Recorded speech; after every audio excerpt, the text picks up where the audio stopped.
Qu'est-ce que le Fonds commun genre fait comme activité au Burkina Faso? Merci. Avant d'arriver à votre question, je voudrais quand même, à travers vous, remercier la RTV pour l'opportunité que vous nous offrez de parler un peu plus du Fonds commun genre à tous ceux et à celles qui le connaissent peu. Et le Fonds commun genre, peut-être pour faire un peu d'historique, est né en 2005 et qui s'avère être un bras opérationnel financier d'un groupe beaucoup plus grand qu'on appelle cadre de concertation genre. Et ce que le fonds mène comme activité, c'est appuyer les initiatives des acteurs nationaux en matière de réduction des inégalités entre les hommes et les femmes. Voici grosso modo ce que nous faisons à travers ce fonds. Alors concrètement, quels sont les projets qui ont retenu, les projets phares bien sûr, qui ont retenu votre attention pendant ces 10 ans-là? Bon, parler de projets phares en 10 ans, c'est un petit... Je pense ce que nous intervenons à travers des axes de financement. Et donc, en fonction de ces axes, bien sûr, les acteurs se positionnent et obtiennent des financements. Bon, en termes de projets phares, quand même, on a eu des projets adressant les questions de violence basées sur le genre, et comme le projet RAP des filles, qui est une pratique dans plusieurs régions, mais là, c'est vraiment la direction régionale de l'action sociale qui nous a soumis cette initiative et qui a été financée pour lutter contre cette pratique. Donc, ça, c'est un exemple aussi de violence pratiquée au niveau de la région de l'Est. Il y a MGF qui est connu par tout le monde. Par exemple, c'est un projet aussi qui nous a permis de découvrir, je dirais, une violence peut-être qui n'est pas connue.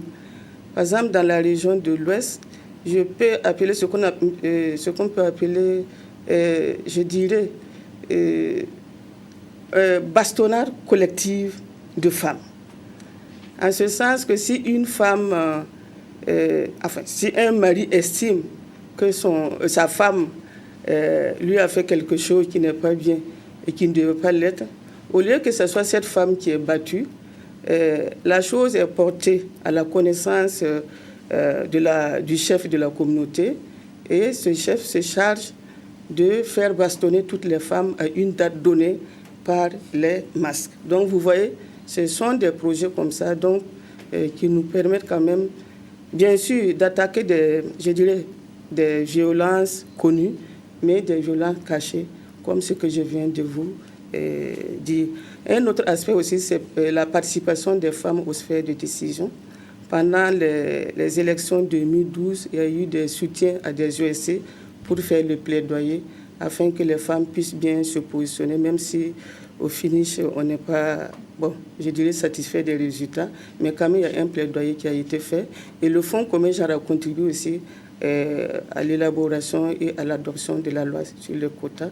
Et puis, il y a une forte proportion de nos fonds qui sont allés au renforcement des capacités. Comme vous le savez, c'est une thématique naissante, pas très connue.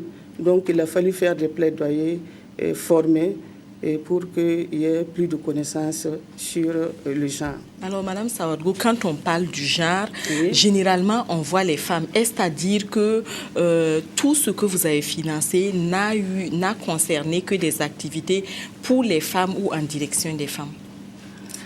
Bon, et effectivement, quand on regarde les actions, on dirait que ça va vers les femmes simplement parce que les injustices sont du côté des femmes.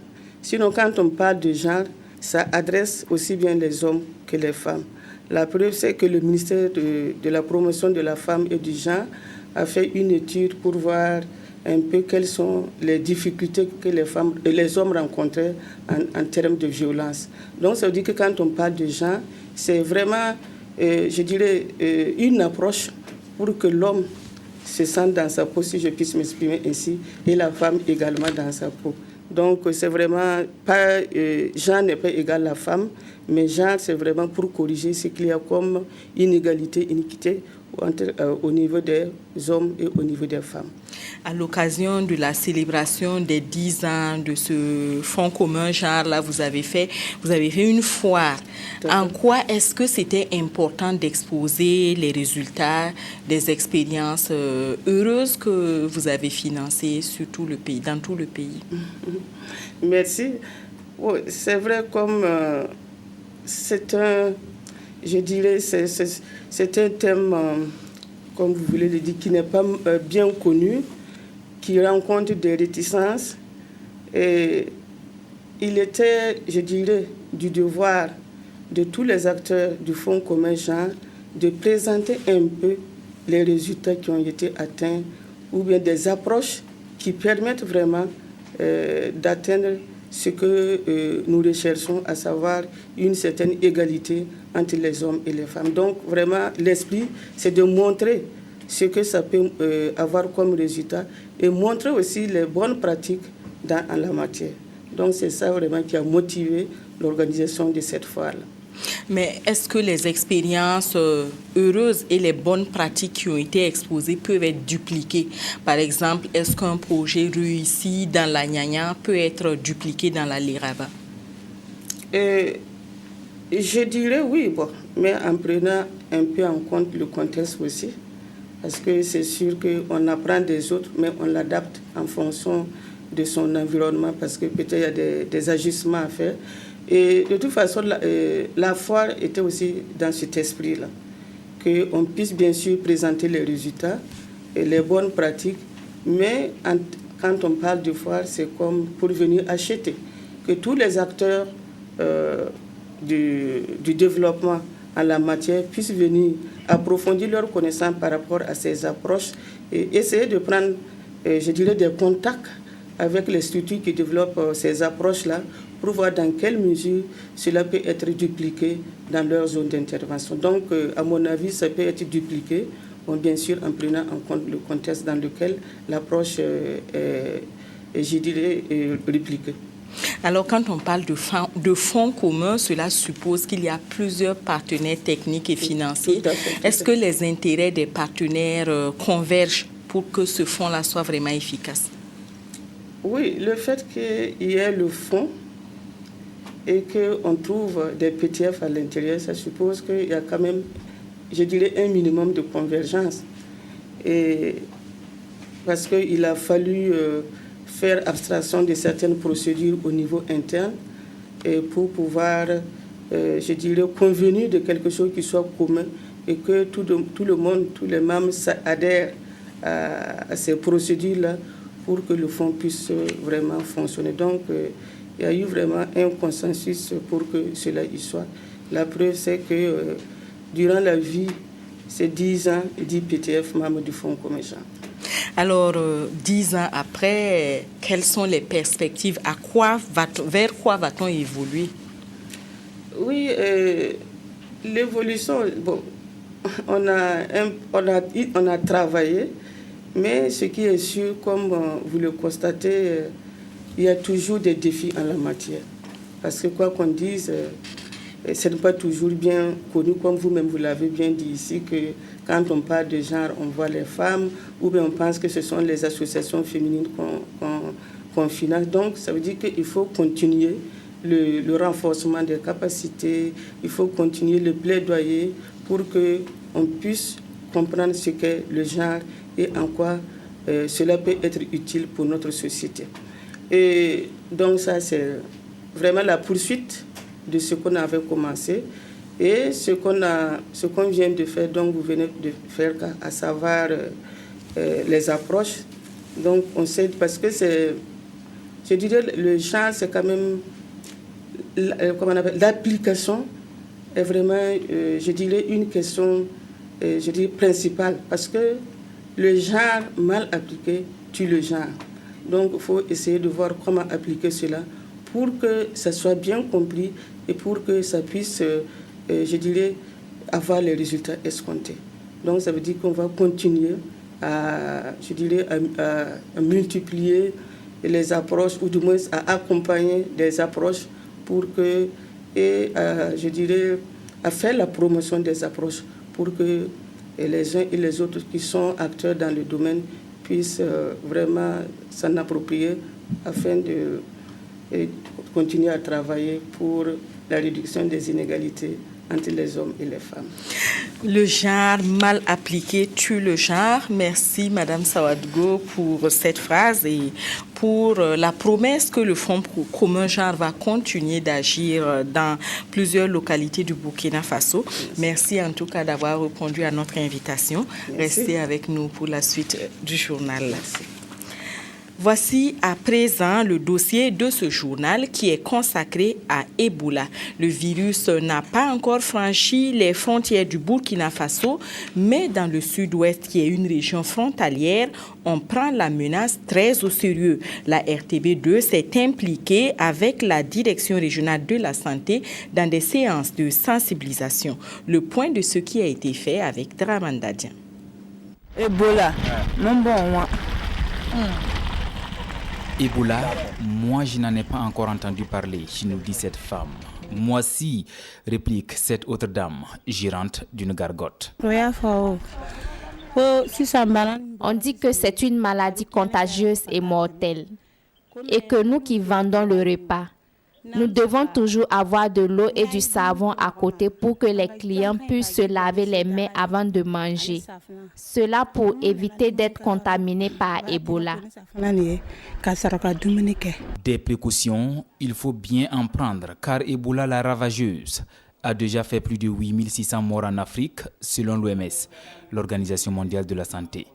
Même s'il n'y a pas de cas confirmés au Burkina, dans la région du sud-ouest frontalière avec le Ghana et la Côte d'Ivoire, l'on joue la carte de la vigilance. Nous avons inscrit en première position surtout les acteurs de sensibilisation parce qu'il faut que les gens même sachent qu'est-ce que la maladie, comment elle se transmet, comment elle se manifeste et quelles sont les mesures qu'il faut prendre pour éviter que la maladie arrive dans notre région.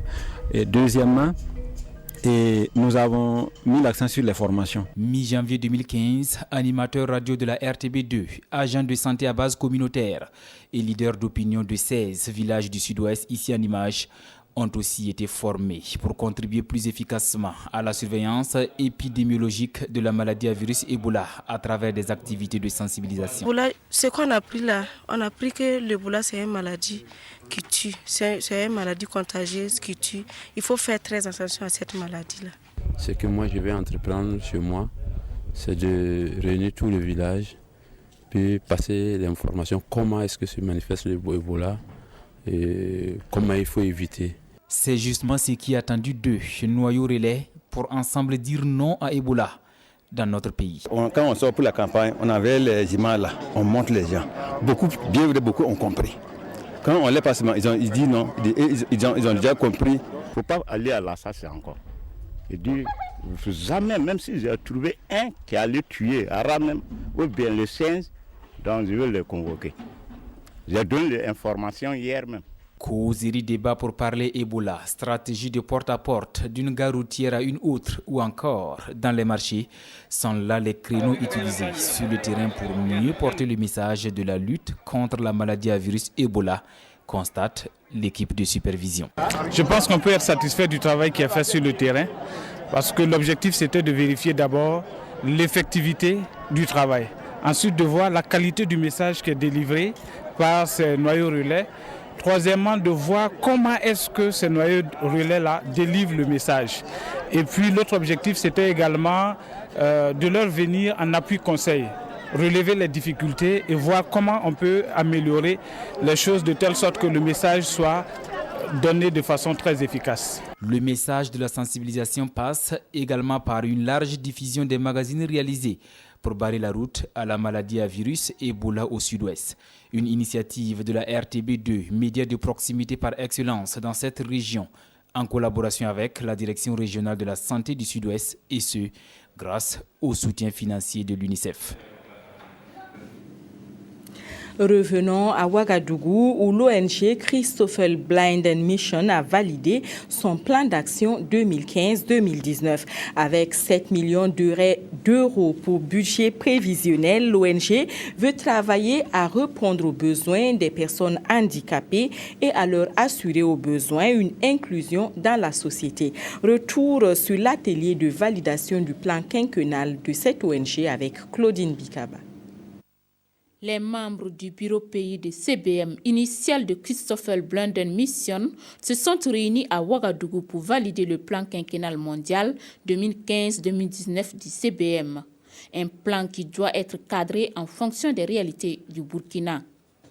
Le but de cet atelier de présentation du plan stratégique, c'est de faire en sorte que nous nous mettions d'accord sur le contenu de cette stratégie et qu'à la fin des travaux, que nous puissions avoir un document consensuel qui réponde aussi aux besoins des personnes handicapées au Burkina Faso. Les CBM et leurs partenaires travaillent à renforcer le processus de développement inclusif en Afrique de l'Ouest à travers un plaidoyer en faveur du respect des droits des personnes handicapées et autres groupes vulnérables. Tout ce qui concerne les actions de plaidoyer, de sensibilisation, de promotion de la Convention relative aux droits des personnes handicapées, mais aussi des textes nationaux qui protègent les personnes handicapées, nous soutenons des initiatives dans ce sens-là. Nous travaillons dans la santé oculaire, donc cela veut dire la chirurgie des cataractes, la formation des ophtalmologues, des infirmiers, il y a tout ça. Mais il y a des personnes qu'on ne peut pas traiter puisqu'ils sont déjà aveugles. Donc c'est comme ça que nous travaillons aussi avec les associations pour les personnes handicapées, aussi pour leur donner, pour assurer aussi leur inclusion sociale. À l'issue de cette rencontre, des différentes structures qui composent CBM Burkina et ses partenaires doivent avoir un document consensuel qui permette à l'organisation d'agir concrètement sur le terrain avec un budget prévisionnel de 7 millions d'euros. La finale de cette CAN opposera donc la Côte d'Ivoire au Ghana. Supporters des éléphants et des Black Stars y vont de leur pronostic. Kalfa Ouattara a rencontré pour vous quelques inconditionnels du ballon rond qui attendent avec impatience le début du duel. Moi, je supporte la Côte d'Ivoire. Depuis fort longtemps, après le Burkina Faso, c'est la Côte d'Ivoire que je supporte. Donc, je vois que non, ce soir, la Côte d'Ivoire va remporter la coupe. Comme en 92, il n'y a pas de match. Il n'y a pas de match. La Côte d'Ivoire gagne. On gagne ou on gagne. On dit que Ghana et puis Côte d'Ivoire et Burkina Faso sont des pays voisins. Bon, allez, là, moi, je supporte les Ghanéens. Parce que, bon, en 1992, ils nous ont fait une fausse arbitrage. Bon, ils ont donné une 14 et puis la Côte d'Ivoire a remporté la finale. Mais allez, là, je suis vers Ghana. Bon, c'est comme quelque chose d'un retour, quoi. Moi, je supporte la Côte d'Ivoire. Parce que c'est le pays qui doit remporter la coupe obligatoirement. Bon, en tout cas, moi, personnellement, je supporte le Ghana. Parce que bon, je vois que bon, c'est un pays qui est déjà bien lancé dans le football depuis des années. Que le Ghana prenne la coupe. Et ça sera 1-0. Oui, c'est que le Ghana c'était un favori. Mais le Côte d'Ivoire, c'est un tocard qui est venu. Mais moi, je sais que le Côte d'Ivoire va remporter la coupe là, ce soir-là. Par exemple, 2-1. 2-1 en faveur de Côte d'Ivoire. Tous les deux pays là, c'est notre pays. Celui qui gagne seulement, nous on supporte. Voilà, on est ensemble. Je donne 3-1 en faveur de Ghana. Ghana va prendre le coupe. Je dis, je veux que le Ghana bat le Côte d'Ivoire 2-1 comme ça. 1-0 en faveur du Ghana. Non, parce que j'ai suivi tous les matchs du Ghana, également tous les matchs de la Côte d'Ivoire, mais je vois que le Ghana est un peu en avance. Point de vue technicité, alors vigueur, ils sont plus posés physique. Voilà, c'est vrai que seul l'aspect physique ne suffit pas, mais il y a la technicité également qui s'ajoute. 1-0 en faveur du Ghana, parce que depuis le début du match jusqu'à aujourd'hui, le Ghana quand même s'est présenté physiquement apte, techniquement apte, et sur tous les plans. Nous les supportons également. Ce que je veux, le Ghana tape 3-1. Ouais, la coupe part au Ghana. Pourquoi? Bon, parce que ça a duré, ça fait 33 ans qu'ils ont remporté ça. Pourtant, la Côte d'Ivoire, bon, ils ont laissé mon vieux père à la maison, donc je ne suis pas d'accord avec eux. L'invitée de ce journal magazine était Madame Hado Sawadogo. Avec elle, nous avons parlé des 10 ans du Fonds commun genre. Un rappel, la finale de la CAN 2015 aura lieu aujourd'hui à Bata sur le coup de 19h. Mais auparavant, vous avez rendez-vous avec le service sport de la RTB à partir de 17h45 pour le dernier plateau de la CAN 2015. Et après les résultats jugés insatisfaisants de la participation du Burkina Faso à cette CAN 2015, la Fédération burkinabé de football a décidé de se séparer de Paul Put. Les deux parties ont mis fin au contrat qui les liait à l'amiable. C'est tout pour cette mi-journée. Merci de nous avoir suivis. Excellente suite de programmes sur la RTB.